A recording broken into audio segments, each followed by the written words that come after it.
Hi, I'm Randall Curtis, Ministry Developer for Youth and Young Adults for the Episcopal Church in Arkansas. I'm also our Diocese Safeguarding Online Administrator, and I wanted to show you some of the new features we've added to safeguarding this year in the diocese. The big one is that we've made it, I think, easier to use and more specific to the ministry that the person and the user is involved in. So now when I create a new user, if I want to set up a user as a youth minister, for example, that youth minister will see different classes than a person working with children will see. So I'm going to show you today how to set that up online. We're going to go over to our safeguarding website, safeguardingonline.org. We'll click here at the bottom end to get in. Put in your username and password that you've been emailed. This will take you to our main diocesan landing page. You'll see all the classes that have been available to you that you may have taken. At the bottom of this, you will see the Armantis administration. This is your special area to be able to administer your church's information. You'll be asked to log in to the same, using the same login that you got as an administrator originally. That'll be the same login here too for our username and password. Once you log in, you'll get to this screen, and for example, you can create a new user. If I create a new user, I'll do one of myself here. The state of Arkansas, for instance, roles of users. This information is not as important, but you do want to put in the person's phone number, that you can attach their phone number to it. And then I use the last 4 digits of that phone number as our user ID.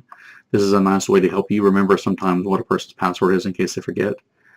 You'll see then the system automatically makes up a user name and a password for that user. Now when I put in an email for that person, I'll use an email of mine, then it's actually going to automatically send them an email with that information for them. I'm going to select what organization I want to put them in. I believe yours will automatically say that you're going to your specific church. But I'll put in Episcopal Diocese of Arkansas.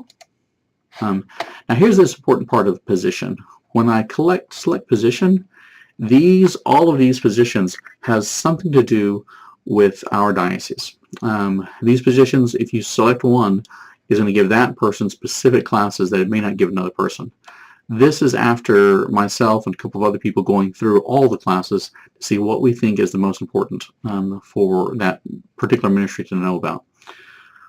So, for example, if we do click NA, not applicable, then that's going to give them every class available, and you can tell them specifically what class you want to take. We have made this easy for you, hopefully, by, for example, if you click Eucharistic Visitor, it's only going to show you classes needed for a Eucharistic Visitor. Now when I click Finish, it is going to add that user, and it's going to send that user the information. You may wonder what classes they'll be seeing right here on our website on the diocese, and then you should have gotten this email to you also if you've gotten any new instructions. This actually will show you kind of what positions a person might be in. So for instance, clergy is an active clergy, including clergy who are retired but supplying or assisting congregations. And then it goes through every possible that we could think of positions. If you have a question about any of those, you can contact me and I'll help you figure out what position that person should be in. This then actually shows you what classes are opened for that position on the second page of this. As you can see, church staff by itself has less classes than a clergy or than a program director who might be a full-time youth director or a full-time children minister. As you can see, that kind of changes there. The third page of this will actually show you description of all the classes and let you know what kind of goes on inside those classes. So you can actually see and know as an administrator what's going on in those classes too, and kind of be able to explain to people, well, this is why we're having you take that class. Thank you a whole lot. If you have any questions, please email or call me at the diocesan office. My email is rcurtis@episcopalarkansas.org. I'd love to talk to you at the diocesan office and help you out with this. Thank you so much.